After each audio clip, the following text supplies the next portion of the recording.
5 ആണെങ്കിൽ അതിൻ്റെ അർത്ഥം അതിനകത്ത് അമ്ലഗുണം കൂടുതലാണ്. ശരിയല്ലേ? ആ 7 മുകളിലോട്ട് പോകുമ്പോൾ ക്ഷാരഗുണം, താഴോട്ട് പോകുമ്പോൾ അമ്ലഗുണം.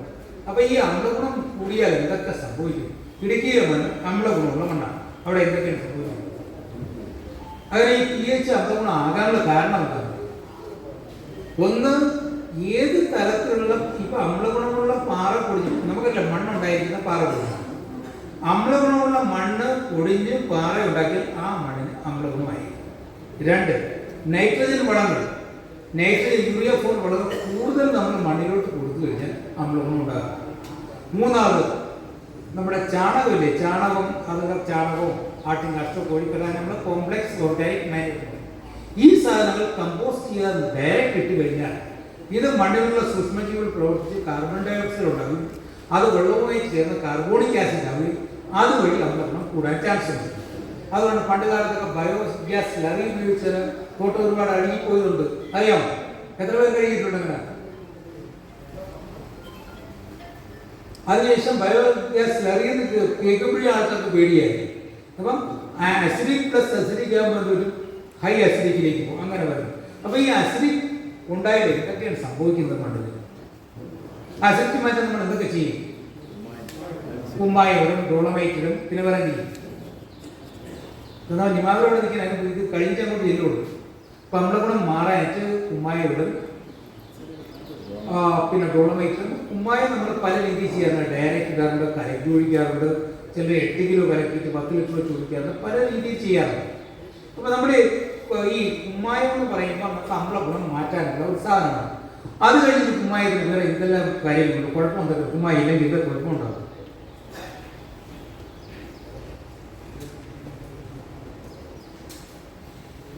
ചെടികളിൽ കുമ്മായം ചുറ്റുപൊഴിക്കണോ അത് അകത്ത് കൊടുക്കും?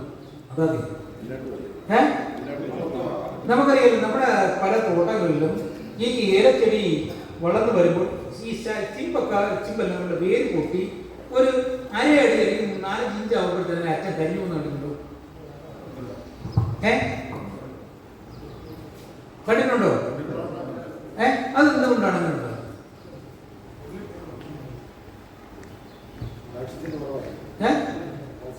കാൽസ്യം കുറവായി കഴിഞ്ഞുകൊണ്ട് കാൽസ്യം ചെടികളിൽ കാൽസ്യം എങ്ങനെയാണ് വർക്ക് ചെയ്യുന്നത് വെച്ചാൽ, വേര് പൊട്ടുന്നതിന് ഫോസ്ഫറസ് വേണം, വേര് നീളം വയ്ക്കണമെങ്കിൽ കാൽസ്യം വേണം.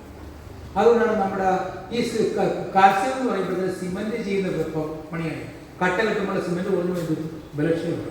അതിന് കാൽസ്യം എന്ന് പറയുന്ന മൂലകങ്ങളെ 3 ആയിട്ട് നമ്മൾ തിരിക്കുകയാണ്. Fast moving, medium moving, slow moving. Calcium എന്ന് പറഞ്ഞാൽ സ്ലോ ആയിട്ട് പോകുന്ന സാധനമാണ്. അതുകൊണ്ടാണ് ചില തക്കാളിയൊക്കെ കണ്ടിട്ടുണ്ടോ? തക്കാളിക്ക് വെളിച്ചം വരുമ്പോൾ തക്കാളിയുടെ അടിവശത്ത് കറുപ്പ് കണ്ടിട്ടുണ്ട്, പഴത്തിൻ്റെ അടിവശം, ഞെട്ടുള്ള ഭാഗത്ത് അടിവശം, അത് കാൽസ്യത്തിൻ്റെ ഡെഫിഷ്യൻസി ഉള്ളതാണ്. ചില ചെടികൾ നമ്മൾ വീട്ടിൽ നട്ടുകൊടുക്കും, അതിൻ്റെ ടിപ്പ് ചീഞ്ഞു പോയിട്ട് സിഗരറ്റ് നിറയെ കൊടുത്ത് നടക്കുന്നുണ്ട്, അത് കാൽസ്യത്തിൻ്റെ കുറവുണ്ടാകും. അപ്പോൾ ഈ കാൽസ്യം കുറഞ്ഞു കഴിഞ്ഞാൽ അവിടെ ചെടിക്ക് രോഗപ്രതിരോധ ശക്തി കൂടാൻ വേണം, ചെടിക്ക് സ്ട്രെങ്ത് കൂടുന്നെങ്കിൽ കാൽസ്യം വേണം. അപ്പോൾ പലപ്പോഴും കാൽസ്യം മണ്ണിലിട്ട് കഴിഞ്ഞാൽ ചെടിക്ക് കൃത്യമായിട്ട് കിട്ടാൻ പറ്റും, സ്ലോ ആയിട്ട് കിട്ടുകയുള്ളൂ. അതുകൊണ്ടാണ് നമ്മൾ സ്ലോ മൂവിങ് എന്ന് പറയുന്നത്. ഇത് ഈ കാൽസ്യം വെയിറ്റ് കൂടുതൽ പതുക്കെ കയറി പോകുള്ളൂ. അപ്പോൾ നമ്മൾ ഏലത്തിൻ്റെ കായ എടുത്തു കഴിഞ്ഞാൽ കാൽസ്യത്തിൻ്റെ അളവ് കുറഞ്ഞാൽ നിങ്ങൾ പറയല്ലേ, കഴിഞ്ഞ കൊടുത്ത കാവ് വലുപ്പം ഇപ്പോഴും ചെറുതായിട്ട് പറയാറുണ്ടോ? അരിയണം കുറഞ്ഞിട്ട്, അപ്പോൾ അരിയണം കുറഞ്ഞാൽ ബോറൺ കുറഞ്ഞു, കാൽസ്യം കുറഞ്ഞു കഴിഞ്ഞാൽ വലുപ്പം കുറയും. എഴുതിയിരുന്നോ? ഒന്ന് ബവേറിയ, ഒന്ന് വെർട്ടിസീലിയം, പിന്നെ പാർസിലോമൈസിസ്, മെറ്റാറൈസിയം. ഓരോ കിലോ വെച്ചാൽ വഴിയില്ലേ, ഒരു 200 രൂപ കിട്ടുക. അതിന് 100 ലിറ്റർ ആക്കി 10-15 ദിവസം കെട്ടിയില്ലേ? ഇളക്കാൻ പെട്ടെന്ന് ഒന്നും കാര്യമില്ല, വെറുതെ ഇട്ട് കെട്ടി വെച്ചാൽ മതി. ഈ സാധനങ്ങളെല്ലാം മേടിച്ച് 4 ഐറ്റം കിട്ടുക, 100 ലിറ്റർ ആക്കുക, കെട്ടി വയ്ക്കുക. നിങ്ങൾ ഇളക്കാൻ പിടിക്കുന്നതിന് പോകും. ജാറിനകത്ത് ശർക്കര, പഞ്ചസാര, വെള്ളം, 100 ലിറ്റർ വെള്ളം, ഈ 10 കിലോ പച്ചച്ചാണകം ചേർത്തിട്ട് ഇതെല്ലാം കൂടെ കെട്ടി വയ്ക്കുക 15 ദിവസം. 15 ദിവസം കഴിയുമ്പോൾ എന്ത് ചെയ്യണമെന്ന് വെച്ചാൽ ഇതിൽ ബാക്കി വെള്ളം കൂടെ ചേർത്ത് അതിന് 200 ലിറ്റർ ആക്കുക.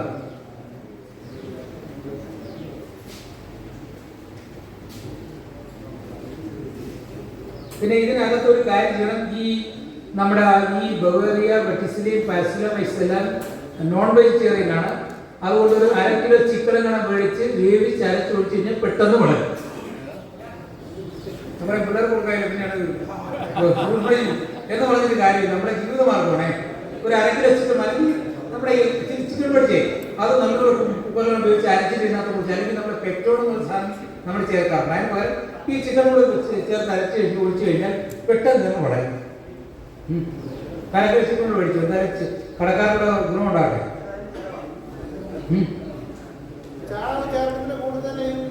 ഇത് ഒഴിക്കും അതെല്ലാം വെച്ചൊക്കെ ഒഴിച്ചിട്ട് 15 ദിവസം കെട്ടി വെച്ചിട്ട് 15ാമത്തെ ദിവസം അപ്പൊ എല്ലാവരും ചിക്കൻ കൂടെ ചേർത്ത് നോൺ വെജിറ്റേറിയൻ ആണ്. അപ്പൊ അതിനുശേഷം എന്ത് ചെയ്യണം, നമ്മള് ഇതിനകത്ത് 200 ലിറ്റർ ആക്കിയിട്ട് ഇതിനെ അരിച്ചെടുത്തിട്ട് സ്പ്രേ ചെയ്യുകയാണെങ്കിൽ 2-3 ലിറ്റർ ചേർത്ത് സ്പ്രേ മരുന്നുണ്ട് എല്ലാത്തിനും സ്പ്രേ ചെയ്യും. എപ്പോഴും സ്പ്രേ ചെയ്താൽ ചെയ്യും. 1 ലിറ്റർ അങ്ങനെ ചേർത്തേ ഇതിനെ കൂടുതൽ പവർഫുൾ ആക്കണമെങ്കിൽ പിന്നെ ആദ്യം വേറെ പറഞ്ഞു. അപ്പൊ ഇത്രയും ചെയ്ത് 1/2 ലിറ്ററോ 1 ലിറ്ററോ ചേർത്ത് 200 ലിറ്റർ സ്പ്രേ ചെയ്ത് കൊടുക്കാം. പിന്നെ ഇതിനെ ഒഴിക്കണമെന്നുണ്ടെങ്കിലേ ചുവടിൽ നമുക്ക് ഒഴിക്കണമെന്നുണ്ടെങ്കിൽ ഇതിൽ നിന്ന് അതിനരിക്കുന്നത് അല്ലാതെ 5 ലിറ്റർ നമ്മുടെ വളം വെച്ചിട്ട് ഒഴിക്കാൻ മിക്സ് ചെയ്ത് ഒഴിച്ചു കൊടുത്തു കഴിഞ്ഞാൽ ഇത് മണ്ണിൽ പോയിട്ട് ഇത് മൊത്തം മൾട്ടിപ്ലൈ ആവും. അപ്പൊ നിമാവരെ വേറെ കുഞ്ഞുങ്ങളോ ബവേറിയ നമ്മുടെ വേരിപ്പുഴു ഊരൻ അതിനെല്ലാം ഇത് കൊന്നു കളയും. ഇത് ഒഴിച്ചു കഴിഞ്ഞാൽ ഈ ഒച്ചിന്റെ കുഞ്ഞുങ്ങൾ അവർ തട്ടിക്കളയും. കൊച്ചിനെ കുഞ്ഞു ഒച്ചുണ്ടാവില്ലേ, കൊച്ചിന്റെ മുട്ടയിൽ കുഞ്ഞുങ്ങളെല്ലാം ഇതിലുണ്ടെങ്കിൽ മൊത്തം തട്ടിക്കും. അപ്പൊ ഇത് വന്ന് ഇത് ചെടികളുടെ ഈ മുട്ടയെ കിട്ടി അതെല്ലാം പെട്ടെന്ന് കുടിച്ചു കളയും. 2-2 ഇവര് 2-3 ലിറ്റർ വെച്ച് കൂടി അല്ലെങ്കിൽ 5 ലിറ്റർ ഒഴിച്ചാലും കുഴപ്പമില്ല. ഇതിന് ചെടിക്ക് അതിന് മൊത്തമെല്ലാം ഒഴിച്ചത്. അപ്പൊ ഒഴിച്ചു കഴിഞ്ഞാൽ നമ്മുടെ ഈ പല കീടങ്ങളെയും നമുക്ക് കൺട്രോൾ ചെയ്യാൻ പറ്റും. ഒഴിക്കാം, വളത്തിന് ഒഴിച്ച് ചത്ത് ഒന്നും ചാവി പിടിക്കുന്നില്ല. രാസവളത്തിൽ ഒഴിച്ചു കഴിഞ്ഞാൽ അത് 2 ടൈപ്പാണ്. പെട്ടെന്ന് അവനൊന്ന് മരച്ചണക്കി മണ്ണിൽ വീണ് കഴിഞ്ഞാൽ അത് കയറിട്ടാകുമ്പോൾ അവൻ്റെ പണി കൊടുക്കും. ഇല്ല ക്ലോറോഫോം കൊടുത്തു കഴിഞ്ഞാൽ കുറച്ച് നേരം ഉറങ്ങി കിടക്കൂലേ, ആ ടൈം കഴിഞ്ഞ് ഉണർന്നാൽ അവൻ്റെ പണി കൊടുക്കും. നമ്മൾ പറയും അയ്യോ വളത്തിൽ ചേർത്ത് ചത്തു അങ്ങനെയാണെങ്കിൽ അതെല്ലാം വെറും പുറത്തരമാണ്. അവർ ചെടിക്ക് 8-10 ലിറ്റർ നിങ്ങളുടെ മനസ്സിന്റെ കട്ടിയെല്ലാം കുഴിച്ചോ.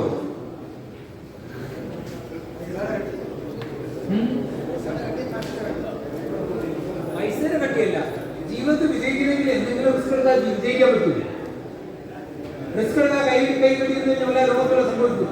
ദൈവം അങ്ങനെ തരത്തില്ലെന്ന് നമ്മുടെ റിസ്ക് എടുത്താൽ മാത്രം ദൈവം കൂടെ നമുക്ക് അനുഗ്രഹിക്കില്ല തരുള്ളൂ. അപ്പോൾ നമ്മൾ നിമാവരെ പിടിക്കാനുള്ള പരിപാടിയുണ്ട്, വേരുപൂരിനെ പിടിക്കാനുള്ള പരിപാടി പറഞ്ഞു. ഊരൻ എല്ലാം നമ്മുടെ വെള്ളപ്പൂക്കളെ പിടിച്ചു വെക്കൂലേ, ഇതൊക്കെ ഇങ്ങനെ ചെയ്യാൻ തുടങ്ങി ഈ സാധനം ഉണ്ടാകുന്നില്ല. ഇപ്പൊ ചെടിക്ക് അകത്തും പുറത്തും ചുറ്റും എല്ലാം ഒഴിക്കുക. ഏത് സമയത്ത് ഒഴിക്കുക? മഴ പെയ്തുകൊണ്ടിരിക്കുന്ന സമയത്ത്, മഴക്കാലത്ത് മാത്രം ഒഴിക്കാതിരുന്നാൽ മതി. മഴയില്ലെങ്കിൽ എപ്പോഴും ഒഴിക്കാം.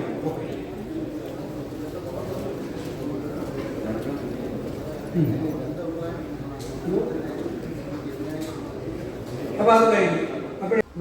നിമാവരെ പറ്റി നമ്മൾ പല തരത്തിലുള്ള പല കെമിക്കലുകളെ പറ്റി നമ്മൾ പറയുകയും ചെയ്തായിരുന്നു. പക്ഷെ നിമാവരെ പറയുമ്പോൾ 3 മെത്തേഡ്സ് ഉണ്ട്. ഒന്ന്, നമുക്ക് കെമിക്കൽ മെത്തേഡ് ഉപയോഗിച്ച് നമുക്ക് പലതരത്തിലുള്ള നിമാവരെ നശിപ്പിക്കുന്ന പലതരത്തിലുള്ള കെമിക്കൽ ഉപയോഗിച്ച് നമുക്ക് നിമാവരെ നിയന്ത്രിക്കാം. രണ്ടാമതൊന്ന് ന്യൂട്രീഷണൽ മെത്തേഡ് എന്ന് പറയും. എന്നുവെച്ചാൽ നമ്മൾ ഭക്ഷണം കൊടുത്ത് നിമാവരെ കൊല്ലാനുള്ള രീതി. അത് നമുക്ക് അമോണിക്കൽ നൈട്രജൻ, നമുക്കറിയാം അമോണിയം സൾഫേറ്റ് കിട്ടും. അപ്പോൾ ഇവിടെ എല്ലാവരും അമോണിയം സൾഫേറ്റിന് അസിഡിക്ക് അടി പോകുന്ന വലിയ പ്രചരണങ്ങൾ നടത്തുന്നത്. അല്ലെങ്കിൽ ഇപ്പോൾ DAP ഫോമിൽ ചെയ്യാം. അമോണിക്കൽ നൈട്രജൻ ഈ നിമാവില വളർന്ന് വേരിനകത്ത് അറ്റാക്ക് ചെയ്തിട്ട് അത് അതിനകത്ത് വളർന്ന് പെറ്റ് പെരുകിയിട്ട് ലാസ്റ്റ് ഫെബ്രുവരി, മാർച്ച്, ഏപ്രിൽ, മെയ് മാസം ഇത് പൊട്ടി പുറത്തേക്ക് വരും. അപ്പോൾ അതിൻ്റെ കുഞ്ഞ് അതിന് നീംസ് എന്ന് പറയും, സിസ്റ്റമൊക്കെ ആയിട്ട് പുറത്തേക്ക് വരും. ആ സമയത്ത് എന്ത് ചെയ്യണം, നമ്മൾ അമോണിക്കൽ നൈട്രജൻ അടങ്ങിയ വളങ്ങൾ ചെടിക്ക് വളത്തിനൊപ്പം കലക്കി ഒഴിച്ചു കൊടുത്താൽ ഇതിൻ്റെ കുഞ്ഞുങ്ങൾ മൊത്തം ചത്തില്ല. പൈസ കൊടുക്കാതെ കൊന്നു കളയാം. അപ്പോൾ ഇത് അങ്ങനെ നമുക്ക് ഇതിനെ കൊന്നു കളയാം. മൂന്നാമത് മെത്തേഡ് ബയോളജിക്കൽ മെത്തേഡ്.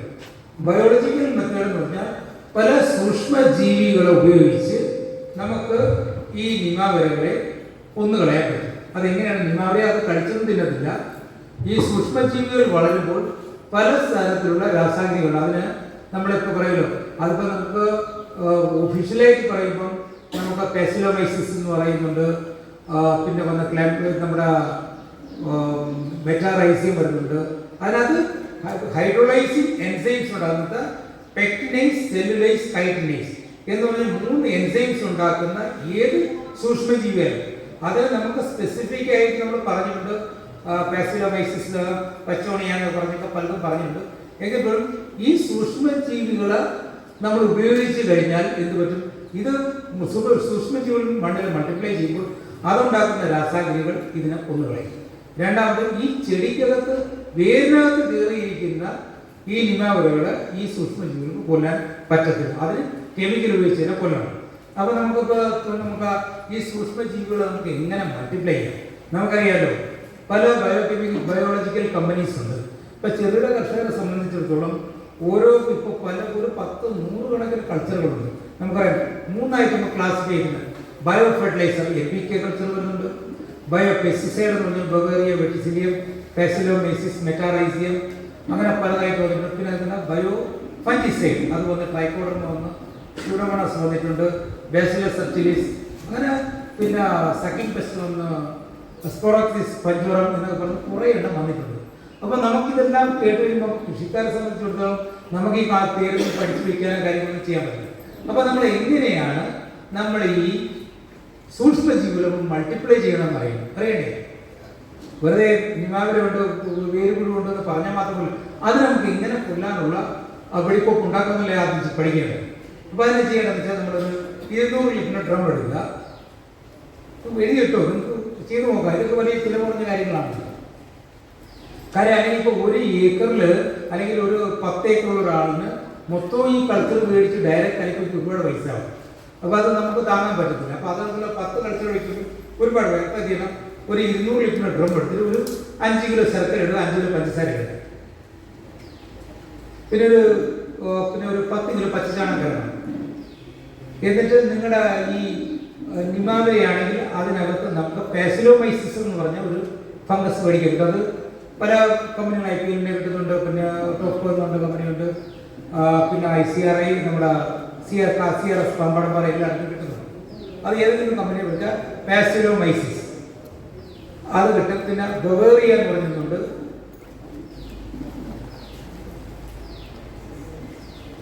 മെറ്റാറൈസിയം, പാസിലോമൈസിസ്, ഇത്രയാണ് എടുത്താൽ മതി. ഇതിനെ നമ്മൾ 100 ലിറ്റർ വെള്ളത്തിൽ കലക്കിയിട്ട് കെട്ടി വയ്ക്കണം ഒരു 10-15 ദിവസം.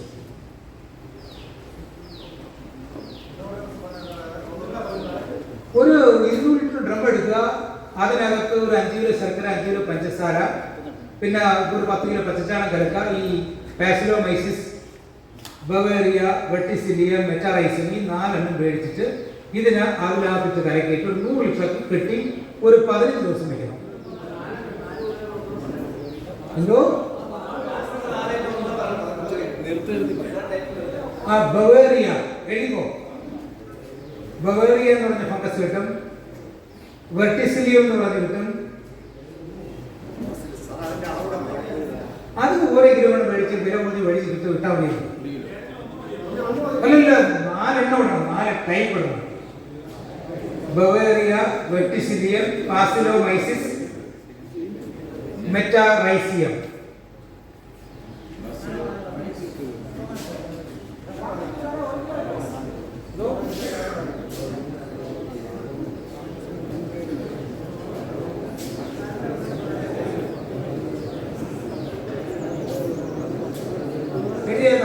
ഒന്ന് ബവേറിയ, ഒന്ന് വെട്ടിസിലിയം, പിന്നെ പാസിലോമൈസിസ്, മെറ്റാറൈസിയം. 1 കിലോ വെച്ച് മേടിയില്ലേ, ഒരു 200 രൂപ കിട്ടുക. അതിനെ 100 ലിറ്റർ ആക്കി ഒരു 10-15 ദിവസം കെട്ടി വയ്ക്കും. ഇളക്കി വേണം, ഒന്നും കാര്യം വെറുതെ കിട്ടാൻ കെട്ടി വെച്ചാൽ മതി. ഈ സാധനങ്ങളെല്ലാം മേടിച്ച് 4 ഐറ്റം കിട്ടുക, 100 ലിറ്റർ ആക്കുക, കെട്ടി വയ്ക്കും. നിങ്ങൾ ഇളക്കാൻ വയ്ക്കുന്നതിന് പോകും.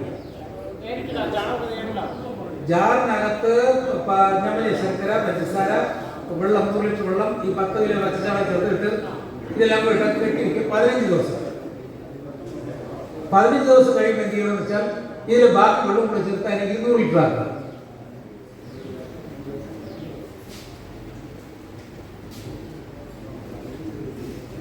പിന്നെ ഇതിനകത്ത് ഒരു കാര്യം ചെയ്യണം, ഈ നമ്മുടെ ഈ ബവേറിയ, വെട്ടിസിലിയം, പാസിലോമൈസ് എല്ലാം നോൺ വെജിറ്റേറിയൻ ആണ്. അതുകൊണ്ട് ഒരു 1/2 കിലോ ചിക്കൻ കണം മേടിച്ച് വേവിച്ച് അരച്ച് ഒഴിച്ച് കഴിഞ്ഞാൽ പെട്ടെന്ന് വളരും. നമ്മുടെ പിള്ളേർ കൊടുക്കാൻ എന്ന് പറഞ്ഞൊരു കാര്യം നമ്മുടെ ജീവിതമാർഗ്ഗമാണ്. ഒരു 1/2 കിലോ ചിക്കൻ അല്ലെങ്കിൽ നമ്മുടെ ചിക്കൻ മേടിച്ചേ അത് നമ്മൾ കുക്കറിൽ ഉപയോഗിച്ച് അരച്ചിട്ട് ഇതിനകത്ത് കുറിച്ച് അല്ലെങ്കിൽ നമ്മുടെ പെട്രോൾ എന്നുള്ള സാധനം നമ്മൾ ചേർക്കാറുണ്ട്. അതിന് പകരം ഈ ചിക്കൻ കൂടെ ചേർത്ത് അരച്ച് ഒഴിച്ചു കഴിഞ്ഞാൽ പെട്ടെന്ന് തന്നെ വളരും. 1/2 കിലോ ചിക്കൻ കൂടെ മേടിച്ചു അരച്ച് കടക്കാരുടെ ഗുണമുണ്ടാകട്ടെ.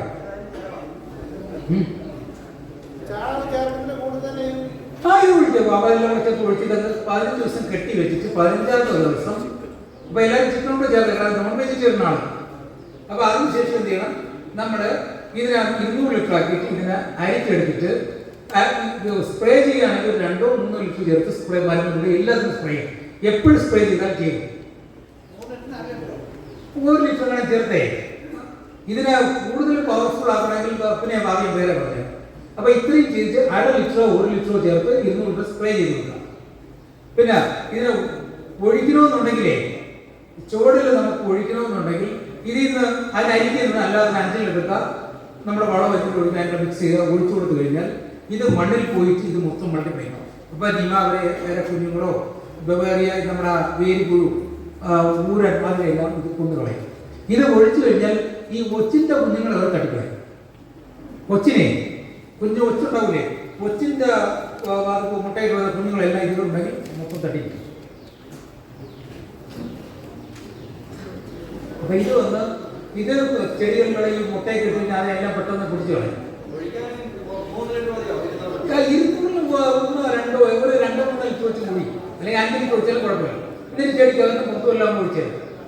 അപ്പൊ ഒഴിച്ചു കഴിഞ്ഞാൽ നമ്മുടെ ഈ പല കീടങ്ങളെയും നമുക്ക് കൺട്രോൾ ചെയ്യാൻ പറ്റും. ഒഴിക്കാം. വളത്തിന് പറഞ്ഞ ചത്ത ഒന്ന് ചാകം പിടിക്കുന്നില്ല. രാസവളത്തിൽ ഒഴിച്ചു കഴിഞ്ഞാൽ അത് 2 ടൈപ്പാണ്. പെട്ടെന്ന് അവൻ മരച്ചാൽ മതി. മണ്ണിൽ വീണ് കഴിഞ്ഞാൽ അത് ധൈര്യമാകുമ്പോൾ അവൻ്റെ പണി കൊടുക്കും. ഇല്ല ക്ലോറോഫോം കൊടുത്തു കഴിഞ്ഞാൽ കുറച്ച് നേരം ഉറങ്ങി കിടക്കൂലേ, ആ ടൈം കഴിഞ്ഞ് ഉണർന്നാൽ അവൻ്റെ പണി കൊടുക്കും. നമ്മൾ പറയും അയ്യോ വളത്തിൽ ചേർത്താൽ ചത്തു അങ്ങനെയാണെങ്കിൽ അതെല്ലാം വേറെ പുറത്തരമാണ്. അതൊരു ചെടിക്ക് 8-10 ലക്ഷം നിങ്ങളുടെ മനസ്സിന്റെ കട്ടിയെല്ലാം പൊഴിച്ചോ.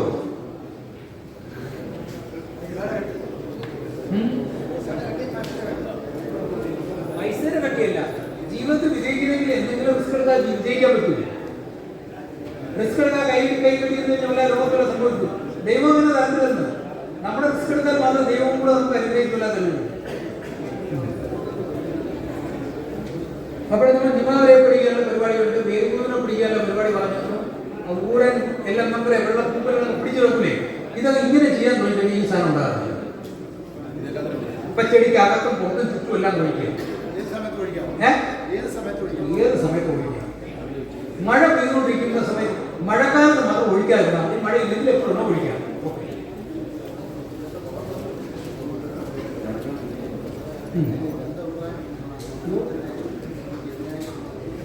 അപ്പൊ അത് കഴിഞ്ഞു. അത് കഴിഞ്ഞതിന് ശേഷം ഇപ്പൊ നമ്മൾ ചെടി നടാൻ പോകും അല്ലേ. ഏല കൃഷി ചെയ്യുമ്പോൾ പലതരത്തിലുള്ള നടിയും ഇത് ഉണ്ട്. ഒറ്റച്ചിമ്മ നടുന്നുണ്ട്, ഇരട്ടച്ചിമ്മ നടുന്നുണ്ട്, കൂട്ടമായിട്ട് വയ്ക്കുന്നുണ്ട്. ഏതാണ് ഏറ്റവും നല്ലത്?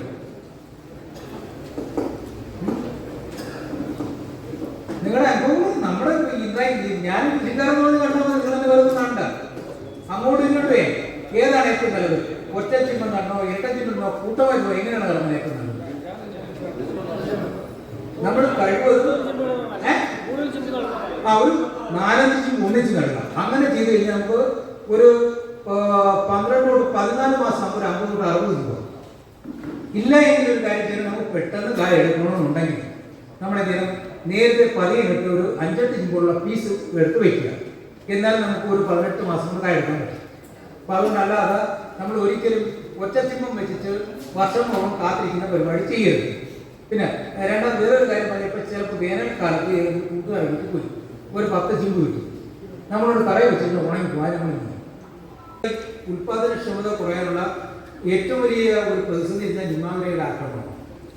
നിമാവര വേരിൽ കയറി കഴിഞ്ഞ് കഴിഞ്ഞാൽ സ്റ്റാർട്ടിങ്ങിലാണ് ഇല കുറിയത് കാണിക്കും. വലിയ ചെടികളിൽ കുറിയത് കാണിക്കാറില്ല, പലപ്പോഴും ഇലയ്ക്ക് വീതി കുറഞ്ഞ കാണിക്കാറുണ്ട്. അപ്പം നിമാവിന് കയറുമ്പോൾ കന്നുകുട്ടിയുടെ വയറ്റിൽ കൃമി വന്ന് എന്ത് വെച്ചു, അതിൻ്റെ വയറ് മാത്രം വെയിറ്റ് കൂടുതൽ. അപ്പം എന്ത് ചെയ്യും, നമ്മൾ കൃമിക്കുള്ള മരുന്ന് കൊടുക്കും. അപ്പോൾ അതിനെ കൊന്നു കളഞ്ഞാൽ ഉടനെ അത് നന്നാവും, അതിന് വെയിറ്റ് കൂടും. അതേ കണക്ക് ഈ വേരിന് നിമാവരയുടെ ആക്രമണം ഉണ്ടായാൽ ഈ വലിച്ചെടുക്കുന്ന ഭക്ഷണം ചെടിക്ക് മുകളിലോട്ട് കിട്ടത്തില്ല. അപ്പം കിട്ടാതെ വരുമ്പോൾ പ്രത്യേകിച്ചും നിമാവര കയറിയ ചെടി കാണുമ്പോൾ തൈച്ചെടികൾ അതിൻ്റെ ഇല വീതി കൂടി കാണിക്കും. കട്ടി കൂടി വീതി കാണും, വീതി കുറഞ്ഞു കാണും. കട്ടി കൂടി വീതി കുറഞ്ഞ് നീളത്തിൽ കാണും. കണ്ടിട്ടുണ്ടോ അങ്ങനെ? അത് നമ്മൾ കുറുനാമെന്ന് പറയും. കണ്ടിട്ടുണ്ടോ? അപ്പൊ കുറുനാമം അത് എന്തുകൊണ്ടാണ് അങ്ങനെ ആകുന്നത്? നിമാവര കയറി ഒന്നതാകും. അതിന്റെ ന്യൂട്രീഷണൽ ബേസ് എന്താണ്?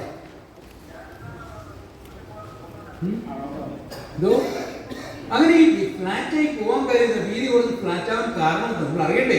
വെറുതെ നിമാവര കയറി ഫ്ലാറ്റായി പറഞ്ഞൊരു കാര്യമില്ല. അതെന്തുകൊണ്ടാണ് ഫ്ലാറ്റ് ആകുന്നത്? നമ്മളെല്ലാം വലിയ വലിയ പല പല പറഞ്ഞു ആരെങ്കിലും അഭ്യാസത്തിന്റെ ഇവിടെ നിനക്ക് കുന്നു പറയുന്നത് 4 തെറികൾ പറഞ്ഞേക്കും. അപ്പം അതാണ് കാര്യം. ഓരോ കാര്യങ്ങളും കറക്റ്റ് കാര്യമാണ്. രണ്ടാമത് വലിയ ചെടികൾ നിമാവര എങ്ങനെയാണ്? എല്ലാവരും ഏകദേശം ചെടികളിലെ വേര് നിങ്ങൾക്ക് എന്തൊരു വിഷയം നമ്മളറിയാം. നമ്മുടെ വയറ്റിനകത്ത് നമ്മൾ ഭക്ഷണം കഴിക്കുന്നു. ഭക്ഷണം കഴിച്ചു കഴിഞ്ഞാൽ ഉള്ളിലോട്ട് ചെന്നിട്ട് പല നമ്മുടെ രാസായനിക ദഹനം വെച്ചാണ് അതിന് ഡൈജഷൻ നടത്തിട്ട് അത് നമുക്ക് അയണിക് ഫോമിലാണ് അബ്സോർബ് നടക്കുന്നത്. അല്ലാതെ ചോറായിട്ട് ശരീരത്തിൽ പ്രതി കയറില്ല. അത് ദഹിച്ച് അയണിക് ഫോമിലാണ് അബ്സോർപ്ഷൻ നടക്കുന്നത്. അതേപോലെ നമ്മുടെ വയറിനകത്ത് നടക്കുന്ന അതേ പ്രവൃത്തിയാണ് മണ്ണിൽ നടക്കുന്നത്. ഇപ്പൊ മണ്ണിൽ ചാണകപ്പൊടി ഇട്ടോ എല്ലുപൊടിയോ കൊണ്ടിട്ടു എന്നെ ചെടിക്കകത്ത് കയറുന്ന കണ്ടിട്ടുണ്ടോ? ഒരു എലിയെ ചത്ത ഒരു ചത്ത ചീഞ്ഞ 2-3 എലിയെ കൊണ്ട് അടിച്ച് കൊന്ന ഒരു നാരകത്തിന് ചുവട്ടിലിട്ട് നാരങ്ങ പറിച്ച് കഴിക്കുമ്പോൾ എലിയുടെ സ്മെല്ല് വരും, ചീഞ്ഞ സ്മെല്ല് വരും. അതെന്തുകൊണ്ട് വന്നില്ല?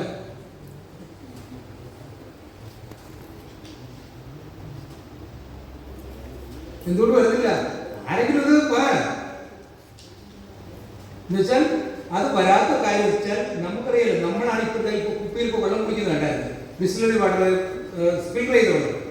ഈ ലോകത്ത് ആദ്യമായിട്ട് ദൈവം സൃഷ്ടി നടത്തിയപ്പോൾ ആദ്യമായിട്ട് ഫിൽട്ടർ ചെയ്യുന്ന വെള്ളം ഉപയോഗിക്കുന്ന ഒരേ ഒരു ജീവി ഒരു ജന്തു എന്ന് വെച്ചാൽ സൃഷ്ടിയുള്ളവർ ചെടികളായി. ഈ ചെടികൾ വെള്ളം ഒരു കലങ്ങൽ വെള്ളം ഒരു ചെടിക്ക് ഒഴിച്ചു കൊടുത്താലും അതിന് പിഴിഞ്ഞെടുത്ത വെള്ളം വൈറ്റ് ആയിരിക്കും അല്ലേ? ഇപ്പൊ ലോകത്തിലെ ഏറ്റവും റിവേഴ്സ് ഓസ്മോസിസ് യൂണിറ്റ് കണ്ടുപിടിക്കുന്നത് തന്നെ ഈ പ്ലാസ്മ മെമ്പറൈൻ എന്ന് പറയുന്ന അതിന്റെ കണ്ടിട്ടാണ് നമ്മുടെ സയന്റിസ്റ്റ് ലോകം അത് കണക്കുള്ള മെമ്പറൈൻ കണ്ടുപിടിച്ച് ഫിൽട്ടർ ചെയ്തെടുക്കുന്നത്. അനാവശ്യമുള്ളതിനെ മാറ്റിയിട്ട് നല്ല വെള്ളം ശുദ്ധിയായി നമ്മുടെ ഇഷ്ടപ്പെട്ട TDSിലൊക്കെ ഉണ്ടാക്കുന്ന വെള്ളം ഉണ്ടാക്കിയതെല്ലാം ഈ ചെടികളെ കണ്ടുകൊണ്ടാണ് നമുക്ക് ഈ ഫിൽട്ടർ വാട്ടർ പ്ലാന്റ് എല്ലാം ഉണ്ടാക്കിയതും RO യൂണിറ്റ് എന്നൊക്കെ പറയും, റിവേഴ്സ് ഓസ്മോസിസ് യൂണിറ്റ് എല്ലാം ഉണ്ടാക്കിയത്. അപ്പോൾ ഈ ചെടികളിൽ ഒരു എലി ചീച്ചയെ അടിച്ചു കൊണ്ടിട്ട് ചത്ത എലി ഇട്ട് കഴിഞ്ഞാൽ ചീഞ്ഞ അവിടെ സൂക്ഷ്മജീവികളുടെ പ്രവർത്തന ഫലമായി ഇതിനെ വിഘടിപ്പിച്ച് അതിന് അയണിക് ഫോമിലുണ്ടാകും. ചെടികൾ ഒരിക്കലും നമ്മൾ ഭക്ഷണം വലിച്ചുവാരി കഴിക്കുന്ന ഭക്ഷണം കഴിച്ചതിന് ശേഷം ബാക്കിയുള്ള വേസ്റ്റായിട്ട് പുറത്തേക്ക് പോകും. ചെടികൾക്ക് അങ്ങനെയുള്ള എക്സ്ക്രീറ്ററി സിസ്റ്റം ഇല്ല. അതുകൊണ്ടാണ് അത് പ്യുവർ അയണിക് ഫോമിൽ വലിച്ചെടുക്കുന്നത്. ചെടികൾ അങ്ങനെ എന്തെങ്കിലും ചെയ്യുന്നതായിട്ട് നമ്മൾ കണ്ടിട്ടുണ്ട്. ഇപ്പൊ ചെടികൾ രോഗം വന്നാൽ പോലും ചെടികൾ എന്താണ് ചെയ്യുന്നത്? ആ ഇലയെ പഠിപ്പിച്ച് പെട്ടെന്ന് ചാടിച്ച് കളയും, അതിന് ഡിറ്റാച്ച് ചെയ്യും. അങ്ങനെ അതിൻ്റെ അഡാപ്റ്റീവ് മെക്കാനിസം ഉണ്ട്. അപ്പം നമ്മൾ പറഞ്ഞു വന്ന കാര്യം, ഈ നമ്മുടെ നിമാവരകൾ വലിയ ചെടികളുണ്ടെങ്കിൽ എങ്ങനെ അറിയാൻ പറ്റും? ചെടിയിൽ വേര് മണ്ണെന്ന് എടുത്തിട്ട് നല്ല കഴി വൃത്തിയാക്കാം. കഴി വൃത്തിയാക്കുമ്പോൾ പൊടിവേര് വന്നിട്ട് അതിനെ വീർപ്പിച്ച് വളമിങ്ങനെ കണ്ടിട്ടുണ്ടോ? പൂക്കളിങ്ങനെ കണ്ടിട്ടുണ്ടോ? അങ്ങനെ പിന്നെ ബാക്കി എന്ത് ചെയ്യും? അങ്ങനെ കണ്ടു കഴിഞ്ഞാൽ അതിനുള്ള പരിഹാരം നമ്മൾ എന്ത് ചെയ്യും? ഇതുപോലെ ഇത്രയും പേര് ഏല കൃഷിക്കാരായ കൊണ്ടു നിമോണിൽ നിമിറ്റോണിന് എന്ത് മരുന്നുകൾ കൊടുക്കാറുണ്ട്? നിമിക്സ് ഉണ്ട്, പിന്നെ വിലങ്ങുണ്ട്, വേലംപ്രൈ, പൈസ മുറികൾക്ക് വേലംപ്രൈ മേടിക്കാൻ. പിന്നെ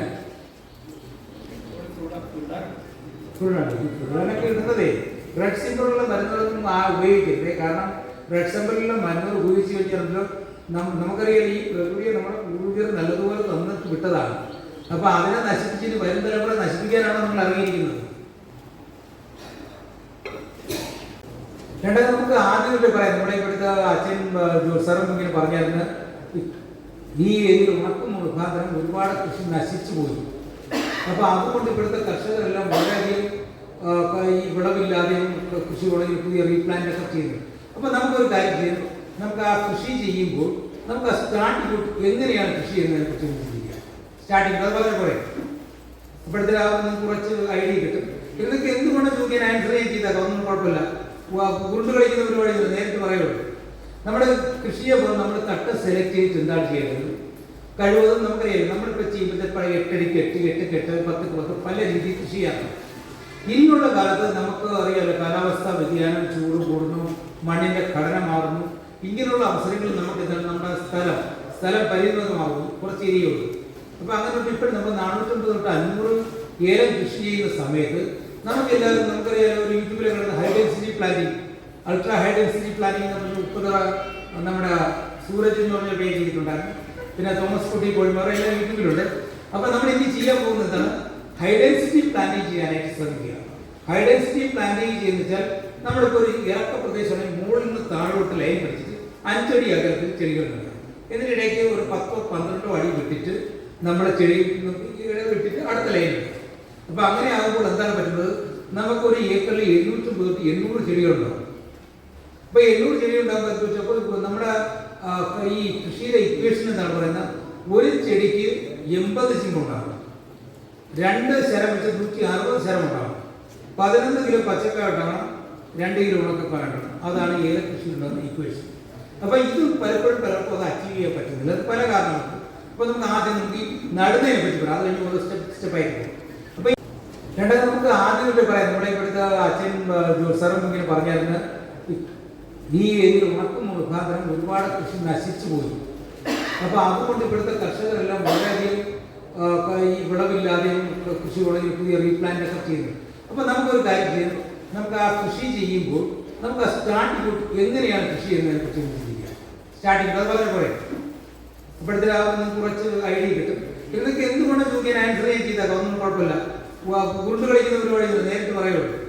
നമ്മുടെ കൃഷിയെ പോകുമ്പോൾ നമ്മൾ തട്ട് സെലക്ട് ചെയ്ത് എന്താണ് ചെയ്യുന്നത് കഴിവതും നമുക്കറിയാം. നമ്മളിപ്പോൾ ചെയ്യുമ്പോഴത്തെ 8 അടിക്ക് 8, 8 കെട്ട് 10 10 പല രീതിയിൽ കൃഷി ചെയ്യാറുണ്ട്.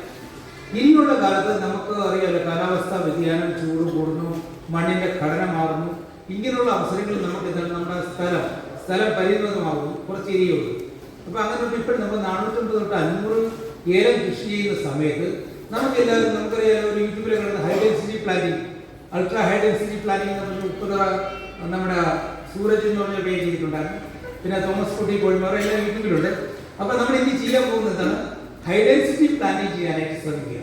ഹൈ ഡെൻസിറ്റി പ്ലാന്റിങ് ചെയ്യുന്ന വെച്ചാൽ നമ്മളിപ്പോൾ ഒരു ഇറക്ക പ്രദേശമാണെങ്കിൽ മുകളിൽ നിന്ന് താഴോട്ട് ലൈൻ പഠിച്ചിട്ട് 5 അടി അകലത്തിൽ ചെടികൾ നടാം.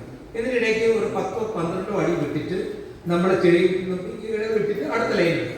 അപ്പോൾ അങ്ങനെ ആകുമ്പോൾ എന്താണ് പറ്റുന്നത്, നമുക്കൊരു ഏക്കറിൽ 750 തൊട്ട് 800 ചെടികളുണ്ടാകും. അപ്പോൾ 800 ചെടി ഉണ്ടാകുമ്പോൾ നമ്മുടെ ഈ കൃഷിയുടെ ഇക്വേഷൻ എന്താണ് പറയുന്നത്, ഒരു ചെടിക്ക് 80 ചിമ്പുണ്ടാകും, 2 ശരം വെച്ച് 160 ശരം ഉണ്ടാകും, 11 കിലോ പച്ചക്കായ ഉണ്ടാകണം, 2 കിലോ ഉണക്കക്കായ ഉണ്ടാകണം. അതാണ് ഏല കൃഷി ഉണ്ടാകുന്ന ഇക്വേഷൻ. അപ്പോൾ ഇത് പലപ്പോഴും അത് അച്ചീവ് ചെയ്യാൻ പറ്റുന്നില്ല, അത് പല കാരണങ്ങൾക്ക്. അപ്പോൾ നമുക്ക് ആദ്യം നമുക്ക് ഈ നടുന്നതിനെ പറ്റി പറയാം, അത് കഴിഞ്ഞ് ഓരോ സ്റ്റെപ്പായിട്ട് പോകും. അപ്പോൾ രണ്ടാമത് നമുക്ക് ആദ്യം പറയാം, നമ്മുടെ ഇവിടുത്തെ അച്ഛൻ സാറും ഇങ്ങനെ പറഞ്ഞായിരുന്നു, ഈ ഏരിയയിൽ ഉണക്കം മുഖാന്തരം ഒരുപാട് കൃഷി നശിച്ചു പോയി. അപ്പോൾ അതുകൊണ്ട് ഇവിടുത്തെ കർഷകരെല്ലാം വളരെയധികം ഈ വിളവില്ലാതെയും കൃഷി ഉണങ്ങി പുതിയ റീപ്ലാന്റ് ഒക്കെ ചെയ്യുന്നു. അപ്പോൾ നമുക്കൊരു കാര്യം ചെയ്യാം, നമുക്ക് ആ കൃഷി ചെയ്യുമ്പോൾ നമുക്ക് ആ സ്റ്റാർട്ടിംഗ് എങ്ങനെയാണ് കൃഷി ചെയ്യുന്നതിനെ കുറിച്ച് ചിന്തിക്കുക. സ്റ്റാർട്ടിംഗ് അത് വളരെ കുറേ ഇപ്പോഴത്തെ കുറച്ച് ഐഡിയ കിട്ടും. ഇതൊക്കെ എന്തുകൊണ്ട് ചോദിക്കാൻ ആൻസർ ചെയ്യാൻ ചെയ്താൽ ഒന്നും കുഴപ്പമില്ല. ഉരുണ്ട് കളിക്കുന്ന പരിപാടി നേരിട്ട് പറയുള്ളൂ. നമ്മുടെ കൃഷിയെ പോകുമ്പോൾ നമ്മൾ തട്ട് സെലക്ട് ചെയ്ത് എന്താണ് ചെയ്യുന്നത് കഴിവതും നമുക്കറിയാം. നമ്മളിപ്പോൾ ചെയ്യുമ്പോഴത്തെ 8 അടിക്ക് 8, 8 കെട്ട് 10 10 പല രീതിയിൽ കൃഷി ചെയ്യാറുണ്ട്. ഇനിയുള്ള കാലത്ത് നമുക്ക് അറിയാമല്ലോ, കാലാവസ്ഥാ വ്യതിയാനം, ചൂട് കൂടുന്നു, മണ്ണിൻ്റെ ഘടന മാറുന്നു. ഇങ്ങനെയുള്ള അവസരങ്ങളിൽ നമുക്ക് എന്താണ് നമ്മുടെ സ്ഥലം പരിമിതമാകുന്നു, കുറച്ച് ഏരിയയുള്ളൂ. അപ്പോൾ അങ്ങനെ ഇപ്പോഴും നമ്മൾ 450 തൊട്ട് 500 ഏലം കൃഷി ചെയ്യുന്ന സമയത്ത് നമുക്കെല്ലാവരും നമുക്കറിയാലോ, ഒരു യൂട്യൂബിൽ കാണുന്ന high density planting, ultra high density planting എന്ന് പറഞ്ഞ 30 നമ്മുടെ സൂരജ് എന്ന് പറഞ്ഞ പേജ് ചെയ്തിട്ടുണ്ടായിരുന്നു. പിന്നെ തോമസ് കുട്ടി കോഴിമറ എല്ലാം യൂട്യൂബിലുണ്ട്. അപ്പോൾ നമ്മൾ ഇനി ചെയ്യാൻ പോകുന്നതാണ് ഹൈ ഡെൻസിറ്റി പ്ലാന്റിങ് ചെയ്യാനായിട്ട് ശ്രമിക്കുക. ഹൈ ഡെൻസിറ്റി പ്ലാന്റിങ് ചെയ്യുന്ന വെച്ചാൽ നമ്മളിപ്പോൾ ഒരു ഇറക്ക പ്രദേശമാണെങ്കിൽ മുകളിൽ നിന്ന് താഴോട്ട് ലൈൻ പഠിച്ചിട്ട് 5 അടി അകലത്തിൽ ചെടികൾ നടുക. ഇതിനിടയ്ക്ക് ഒരു 10-12 അടി വിട്ടിട്ട് നമ്മുടെ ചെടി വിട്ടിട്ട് അടുത്ത ലൈൻ ഇടുക. അപ്പോൾ അങ്ങനെ ആകുമ്പോൾ എന്താണ് പറ്റുന്നത്, നമുക്കൊരു ഏക്കറിൽ 750-800 ചെടികളുണ്ടാകും. അപ്പോൾ 800 ചെടി ഉണ്ടാകുമ്പോൾ നമ്മുടെ ഈ കൃഷിയിലെ ഇക്വേഷൻ എന്താണ് പറയുന്നത്, ഒരു ചെടിക്ക് 80 ചിമ്പുണ്ടാകും, 2 ശരം വെച്ച് 160 ശരം ഉണ്ടാകും. 11 കിലോ പച്ചക്കായ ഉണ്ടാകണം, 2 കിലോ ഉണക്കക്കായ ഉണ്ടാകണം. അതാണ് ഏത് കൃഷിയിലുണ്ടാകുന്ന ഇക്വേഷൻ. അപ്പോൾ ഇത് പലപ്പോഴും അത് അച്ചീവ് ചെയ്യാൻ പറ്റുന്നില്ല. അത് പല കാരണങ്ങൾക്ക്. അപ്പോൾ നമുക്ക് ആദ്യം നമുക്ക് ഈ നടുന്നതിനെ പറ്റി പറയാം, അത് കഴിഞ്ഞ് ഓരോ സ്റ്റെപ്പായിട്ട് പോകും.